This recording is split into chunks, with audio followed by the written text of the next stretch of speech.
Hi all and welcome back to my channel. My name is Beth. I go by the username Be More Creative here on YouTube and also on Instagram. So I am back. I've been away for a couple of weeks. I was meant to upload a video 2 weeks ago, but life did get in the way. So yes, I do apologise for that, and I will be doing a little bit of a life update towards the end of this video, but I know not everyone is interested in life updates. So before I start, I do want to apologise for one, if you can hear noise in the background. I am back at the school, which means there is going to potentially be a lot more noise than normal. I've tried to pick the quietest moment of the day. This moment is the first time it's quiet, but I can still hear them, the students upstairs, so hopefully it's not coming through too much on camera. But I do have a couple of things to show you. I haven't really done too much stitching in the past month. As I said, life got a little bit busy, and obviously stitching is a hobby and YouTube for me is also a hobby. I do love doing it, but my priority has got to be my actual job. So I'm just going to jump straight in, and then, as I said, do life update at the end. And I don't want this video to be too long, just because I'm still getting used to how the noise pattern works here, and I don't want to have to try and edit out all of the students making noise behind, like in the corridor. So what has been my favourite thing? I think my favourite thing is being back at work. I had a lovely summer, but being back at work, having the students back, I just love it. So that is my favourite thing. It has meant that I haven't got as much done as I wanted to, but definitely one of my favorite things. So then we're going straight into finishes. Now I don't have any FFOs. I was hoping to get some done, but it's just not been the time for that. So hopefully in the next couple of weeks I will have some FFOs to show you, but for now I just have finishes. And I do apologise if I showed you any of these in my last video. I don't think I had them finished by then, but I'm not actually sure. So the first one is I think it's Spirits and Spells by Brenda Gevrais. I don't actually have the pattern with me. It's still in a box over there. But this is one that I started stitching a couple of weeks ago, and it's absolutely gorgeous. So this fabric is one that I'm never able to show on camera very well. It is gorgeous. It's a 20 count Chromatic Alchemy Aida in the shade Cantelope. And it's absolutely gorgeous. I bought this in an even weave as well, and I bought another lot of 20 count Aida just because it is such a versatile colour. It's one of those neutrals, but it's actually a peach neutral. It's not as plain as it is. I do apologise if you can hear the noise outside once again. The gardeners are working on the school. So what I'm actually going to do is I'm just going to pause the camera quickly and just go and close the windows. Right, so you can probably hear some noise in the background still, but I have closed the windows, which means it is going to be boiling hot in this room. But this is my version of Spirits and Spells. The pumpkin here was meant to have a face on it. I decided I just didn't want the face on it. That was the only part of the design I didn't like. And then I changed threads. I didn't have the called for threads with me, as I said, over the summer, unless it was a project I took pre-kitted, which I didn't actually stitch on anything I had pre-kitted. I think I had maybe 4 or 5 projects that were whips I worked on a little bit. So I just took some of the threads that I had from whips and changed the colours. So this is a very primitive tones, and I absolutely love it. So absolutely gorgeous. And the threads here used are by Ilinidesigns, which I've done a video on my channel. I absolutely love her stuff, and it's absolutely gorgeous. So there it is, a little bit more up close. So the next piece, I know I showed on my last video, but I don't think I had it finished, and that is the Autumn Lane Stitchery Cat-astrophe, which is a free pattern that they did on their website. Now this, it was on their Facebook and on their Instagram page. I still think you can find it if you just go to the photos. You'll be able to find this design. It's absolutely gorgeous. Now this I didn't use the called for colours. Once again, it was a stitch from Stash, and apart from the colours, the only thing I changed was the way the thread went. I am not very good when following back stitch on a chart. If it's a simple like outline, so the outline of the cat, not a problem, I back stitch that without a problem. But when it comes to like the back stitching on the ball of wool and the wool going across the cat, I really struggle. So I decided I was just going to map it out myself. I kind of followed the design in, I knew it would have a couple of loops down the bottom, it would loop over the cat's tail, but the spacing is not correct at all, and I just think it looks really good. It worked out fine even without the spacing.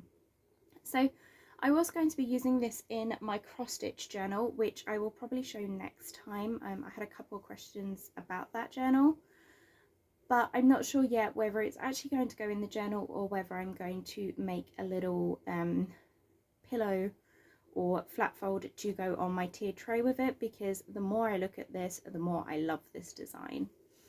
But we will see when I get round to finishing it. I have one more finish, and this was actually a new chart that I ordered from Needlework Expo, which is the Pantini Halloween Trio. And I will show you the rest of the charts that I ordered at Expo in the haul section later on. But I actually finished the Trick or Treat one, which I have right here, sorry.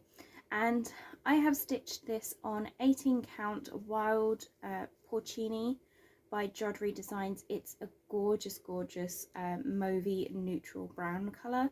Absolutely love it, and it works really well for this. I have stitched on the little button here, and even though this was actually called for 32 count Belfast Vintage Country Mocha, or a 16 count Aida, the buttons still worked for me on an 18 count. There's not too much difference between 16 or 18 count, but I knew I wanted to use this Ilinidesigns, and you'll see how small this is. So this piece is a 9 by 13, and the actual stitch piece is teeny tiny there.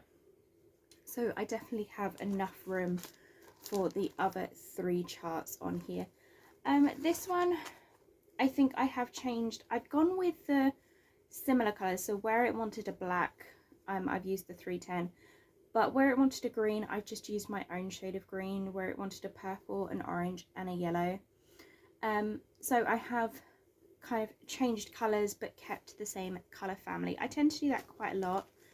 And one thing you'll see is up here, that's really difficult to point on camera. So up there I have my boxes of thread. I have rearranged them to go kind of by colour family. So at the back of the DMC colour chart, and I don't have that to hand to show you, I went by the columns in it. So where it was like column 1, 2, 3, I've organised my threads that way, because when I design my own charts, I like to go, oh, I want a red, and I'll pick for a red. But also I want to get out of that. There are some designers who I will stitch what the called for colours are, and if I have the called for colours, I do tend to try that. But I also do like with something small like this. Now I have to say, Pantini charts are gorgeous, and the way they are designed, they are so easy to change the colours up to do a stitch from stash. And I'm trying this year to really use the stash that I have and give myself the confidence to be able to go, well, I don't have that colour, but I can use this one. So with these smaller ones at the moment, I really am trying, where possible, to use the colours I have in my stash, and that's what I've been doing. So I did reorganise all of my threads. Someone asked me how I keep my thread. They are just up there, and I'm not sure if I can actually show you, but the whole way across the shelf. So I've moved the camera, and now it's going to be at a bit of a weird angle. I do apologise. This is why I should not touch it. You're currently balanced on 2 boxes with a notebook and a tea towel behind the phone to keep the phone propped up, because I cannot find my holder for when I'm filming. So I then have new starts. Now, I have been starting quite a few new things recently. I've just really been in the mood to start some new projects. So I've always wanted to try a mill heel, and so I picked up this one, which is Mimi from the Hocus Pocus trilogy, and I've stitched a little bit on this. Maybe if I put that behind it. So I've just been working and trying to do this one in mostly colour blocking. So there is still a little bit of orange on this side, but it was too far to count out, and there's some orange down here that I haven't got to yet. But yeah, so I am working through this colour by colour, and I have to say I'm really enjoying the mill heel kits. That's definitely something that I will do, and I think for when I go travelling, hopefully next summer I'll be able to go travelling around Europe a little bit more. I will definitely be taking mill heel kits with me because they're just so easy, they're quite lightweight, and everything you need is in there. So definitely something I will be considering taking when I go travelling. But also this is such a good project to have as a work project because you can hold the perforated paper with no problems in your hands, and it's such a small but easy to read chart that you don't need a lot of space. So this is one that is currently my work project. That and my, oh, what's it called? I can't remember it. It's gone completely out of my head. It is it My Shadow by Heartstring Sampling? It's that chart that I've always wanted that I started. I'll put a picture up here of where I am on it, but that one's such a good work one now because it is literally just fill in. So when I've been doing online training or when I've been waiting for early arrivals, I don't have that one with me because it's currently in the office. So that one's just been really nice to pick up and stitch when needed. I then have started something that I've had in my stash for so long, but I've always been worried to try it, and this is one of the Dimensions Christmas stockings, and this one is called Santa's Arrival Stocking. So it's stitched with all the called for colours because it was a kit and the called for fabric, which I am struggling with a little bit. I haven't stitched on 14 count Aida in quite some time, but one thing I do like is the fact that they change to go from 3 threads, 2 threads, so it gives it a lot of depth. Now, I've only done, I would say, a couple of hours on this last week, but so far I have got most of the deer done. I've got another 2 colours to go in the deer, and then for a change, I did try starting the half stitches just above the deer's antlers, which forms the clouds. So I'm really enjoying this one, but this is one that I really have to pay attention to, so I'm not stitching this when I'm tired. This is my day off project, but for the past 2 days I've been getting ready, getting my room sorted, unpacking stuff, tidying things up, so I really haven't got too much stitching done. I did the trick or treat yesterday, but that is about it. I haven't got much more stitching than that in. So let's jump into haul. I obviously, like many others, love the fact that there's 2 needlework expos. My bank account does not, but I did really want a couple of charts. So I've already shown you one I picked up from Pantini. I picked up the Halloween trio, and then to finish off my monthly series, and these are still in the bag, I do apologise, but I don't want to take them out, I got the October. I love the pumpkins up here and the acorns, and I have to say I think probably towards the end of this year I will start this monthly series and do one a month. There is November's. November is gorgeous. I love the tree. I'm just not, like, I love the chart. I will stitch it as it is, but I was wondering what they were going to do for November, and this was not what I had in mind originally, but it is absolutely stunning. And December's, I'm in love with December's. Absolutely love it. I love the little fireplace and the stocking.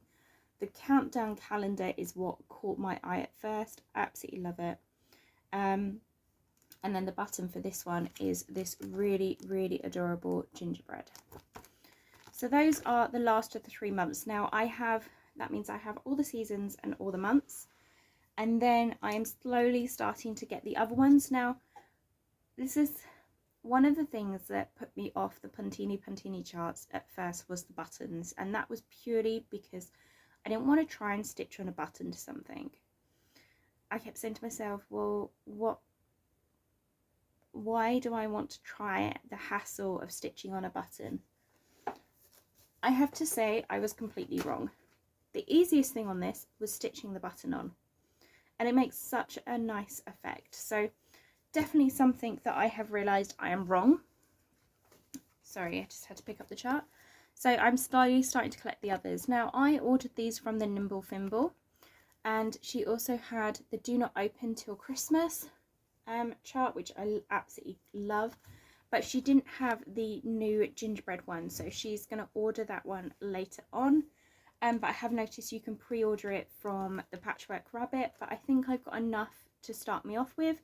But I will definitely be collecting the other ones, and also her older charts as well, because I'm actually starting to lean towards next year Pantini being my designer of the year. So I've been thinking about it, and I have a feeling that is the way I'm going to go. It is a toss-up low between Pantini and the Blue Flower. This doesn't mean I'll stitch, I won't stitch on other projects. The same as this year, I've loved the Autumn Designs ones, but I have really been collecting those and working on those pieces. I can't show you all of them because a couple of them are going to be gifts, but towards the end of the year, I will show you what I've stitched from them. So then I picked up a couple of charts from the Blue Flower. I loved all of their charts, but I had to limit myself to just 2 at the moment. They're going to be out for a while, so I can pick up the others. But the one I fell in love with was Gather with Joy. I absolutely love this, and this I think would go really nicely with her ones that she's doing in the Punch Needle and Primitive Stitcher magazine. So I've signed up for the online subscription, and I have those printed off and ready to start next year. But I thought this one would look gorgeous with those. Absolutely love that. And I'm actually considering stitching this for a friend for Christmas as well. And then of course, I think the one that everyone fell in love with, the Moonlight Sampler. Absolutely stunning. And I have to say, there is a lot of pages in this. I didn't realise how big this chart was. So this is a stitch count of 269 by 254. And so that is actually quite a big piece. But yes, it is absolutely stunning. And I love every part of this design. It's stitched on wood smoke linen from Lakeside Linens, but I'm gonna have a look at my Jodrell Designs and Chromatic Alchemy and see what designs I have that could possibly work with this. But that is one that next year I will be stitching. I don't think it's one that I'm going to get to this year. I just have so many Christmas projects I want to do that I just don't think that's going to happen. Then I have 2 from Hands On Designs. So I had already ordered the original Fright This Way signs that came out, and then I just picked up the Witch's Pantry ones. There is one more set that I will probably get, but I had to pick my favourite from each designer, and the others I will collect at a later date. But I absolutely loved these, and because my students and me, we are going to do the Halloween party in Witches and Skeletons, I thought these would be really quite fun to stitch up, and then the students can put them out as a display. And these are 38 by 58 each, so these hopefully will stitch up really easy. I'm not sure I will do it on black. I'll probably do the primitive one, but absolutely gorgeous. And then of course I could not pass up on the Let's Talk stitching. This is absolutely stunning, and I haven't tried her. I keep looking at the seasonal ones, but I just, for some reason, every time I look at them, I always have to choose which is my favourite, and the other chart that I look at always wins. but this was one of the first charts I put on my wish list, and mainly for this one. Keep calm and cross that stitch. I absolutely love that one. I do love the big sampler and the other small one, but I think this is the one that I would probably start with.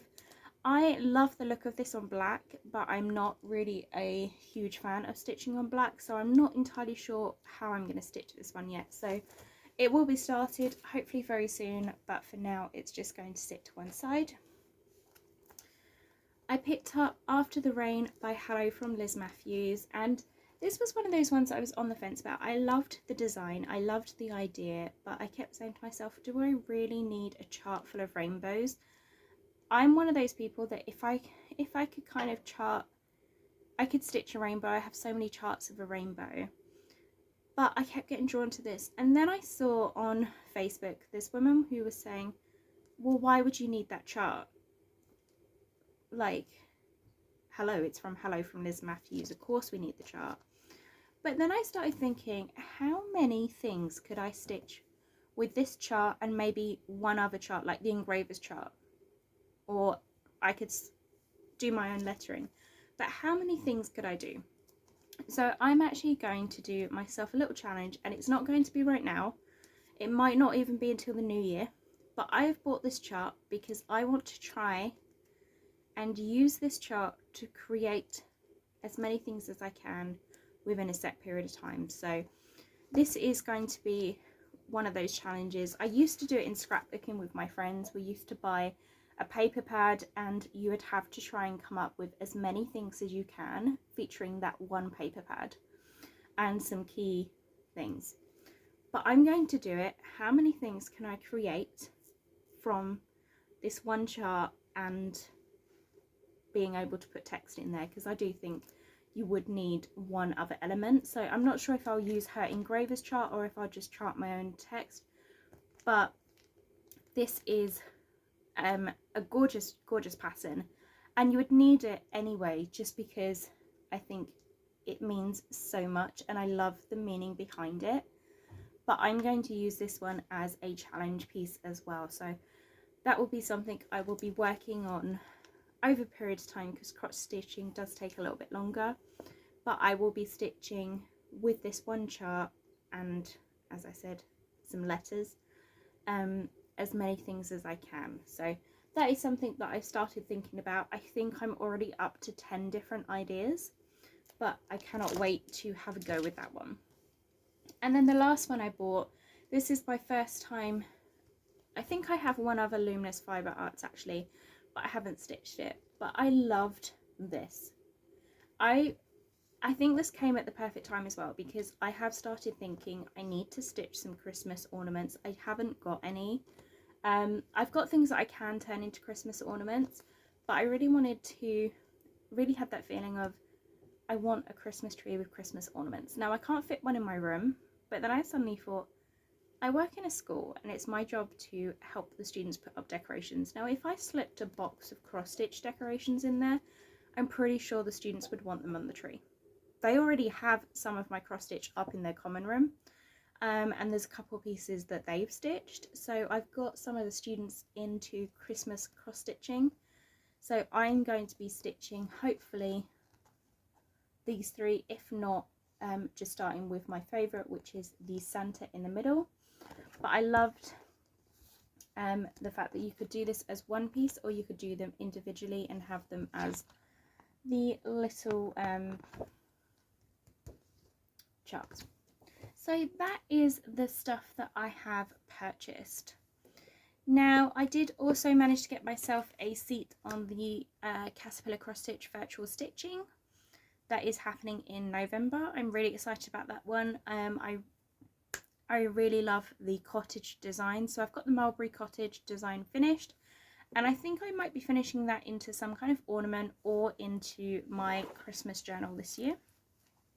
But the other thing is I also signed up for the Nutcracker, the Lucky Nutcracker stitch along. So I went for the option of the PDF and of course the Needleminder, because everybody needs this gorgeous Needleminder. I have it in my Caterpillar cross stitch bag. I haven't got any work done on it, because it came out literally about 15 minutes ago. As I was filming, I saw the thing on my email come up. But here is the Needleminder, and it already has my needle on it. Absolutely stunning. And I did pick up, and I've already taken it off and put it on my fridge, I did also get the Be Kind one, because be more creative. Anything to do with bees, I've got it, or I want it. So that one's already sat back there on the fridge. And then I have decided I'm going to stitch mine on a higher count fabric, because I didn't want something too big, because I was thinking, how am I going to display it? I've stitched last year the Jardin Privé 12 Days of Christmas, because I was stitching it when it came out for free. I was doing her kind of stitch long, I guess, but it was absolutely gorgeous, and I love it. But I'm sitting there going, I don't really have too much space. I do have a couple of charts on my windowsill that are framed that I could change out seasonally, but that's all the space that I have for display. So I'm actually going to be stitching mine on a 27 count even weave, and I know you're not going to be able to see this. Maybe I should do the bag up before I turn it over. That might be a smart idea. So I know you're not going to be able to see this fabric at all because of the lighting, but this is a 27 count Chromatic Alchemy in the shade June. Now this is one of those colours I absolutely love. You can kind of see it. It's like it's really looking quite grey. But this is one of those ones that I have definitely seen a change depending on the fabric. So I've got this on a 16 count Aida, which is what I'm stitching, or meant to be stitching, my Loose Feathers Blackbird series on, and it is really a brown tea-dyed. I have it on an 18 count Aida and a 20 count Aida, and it is, one of them is really dark and one of them is really light, and then this one doesn't even look brown to me. It really does, and I really wish you could see it. It's kind of similar to that from what I can see in my camera. It is like a grey purpley colour. It is stunning. I absolutely love it, but it doesn't look anything like the other ones. So this is one of those fabrics that, depending on what Aida you get, or what even weave you get, and the count, can have a huge impact on it. But I love it, and I had ordered a couple of Chromatic Alchemy 27 counts because I've been loving the 25 count, but they didn't have any 25 count in stock when I went on, so I picked up a couple of the 27 count. I believe it's a Linda even weave, but I may be wrong, don't quote me on that. But this is absolutely gorgeous, so I'm really looking forward to, hopefully this afternoon, if I've got time, having a little sit down and starting that project. If not, I will definitely be starting it on my break tomorrow morning. But yes, that is the plans that I have, and then I might try and stitch another of the Halloween trio if I have time, but I'm not going to limit myself to what I can stitch, because at the moment, and now we're going to get into a little bit of the life update. So if you're finishing here, thank you so much for watching. Please don't forget to hit that subscribe button and the thumbs up so you don't miss any videos, and I hope to see you again in 2 weeks. But if you are staying on for my life update, so where do I begin? I had an amazing summer. It was amazing. It was really nice to be back at home, and thank you so much for all the well wishes. I loved it. I was at home. I had 9 weeks off work because I'd accumulated over the past 2 years, and so I had 9 weeks off. I had 7 weeks back at home in France with my family, which was lovely. We didn't really do anything because I didn't want to go out. I don't like going out, but it was just nice to be at home. And I did get a lot of stitching done, so that was really nice. Then I came back 2 weeks earlier because I knew the quarantine rules were all up in the air, and I didn't want to be caught out and stuck at work, like away from work. I knew I needed to get back. So I came back 2 weeks earlier, and I stayed in a hotel about 20 minutes away from the school, just in the local area, and it was nice. The hotel was lovely, but I really struggled because it was one of those where I said goodbye to my family. It's like, I don't know if I'm going to see them at Christmas. No one knows what's happening. COVID has played such havoc on everything, but it was really good to spend time with them. And now I'm back at the school, my mind is busy back with work, so that was good. But I really kind of felt unproductive over those 2 weeks. I tried filming small snippets to make like a cross-stitch vlog, which is something I've wanted to try, but it just felt like it was so boring that I didn't edit it and put it together. So I ended up deleting all the footage from that, but I will try again at some point, and just try and see how that goes. But yeah, so it was good. I went to the hairdressers. I'm no longer having pink hair. I've gone back to brown with the kind of blonde and light brown highlights. She cut my hair a little bit too short, so it has decided it's going to stick out everywhere and there's nothing I can do about it. But it will grow out eventually. I watched an awful lot of Chicago Fire. I binge watched pretty much every season there is on Netflix. There's 2 more seasons that I haven't paid for yet that I'm considering paying for because I'm missing the series. And yeah, and then I came back to the school. I was working additional shifts, which I knew I would have to work when I came back, which meant that I didn't unpack very much. But I now have got a new chair that is my stitchy chair, so hopefully I can get some more stitching done in a little bit more comfort. But it's just a matter of setting it all up. I've got new students in. They are lovely individuals, absolutely love them. So it's just getting to know everyone, all working together. They're being a little bit naughty at the moment in terms of staying in their rooms after curfew. I think they're just all excited. It's New Year, they're excited. They're able to go out this year, so they're a lot happier. But it's just, we're all getting to know each other, so it's always a very busy and very tiring time. But hopefully I can get the stitching club back up and running soon, so that way I can stitch during the evening with them. But yeah, that's pretty much all. It's just been really busy, which is why I can't guarantee that I will be back to my every 2-week routine. I'm hoping I will be. It looks like things are settling down a lot more now. But if I'm missing, it's most likely I'm fine, guys. It's just work. So I do want to say thank you to everyone who has been messaging, asking if I'm okay. That has been so sweet and so nice. But I'm okay. I've just been really, really busy. So I'm going to leave it here because I only have an hour before I'm due back in work. So I'm going to try and edit this video and start the upload process for you guys, so it'll be up on Sunday morning. I hope you are having a wonderful stitching day wherever you are, and just stay safe, guys. Happy stitching, and I will see you very soon.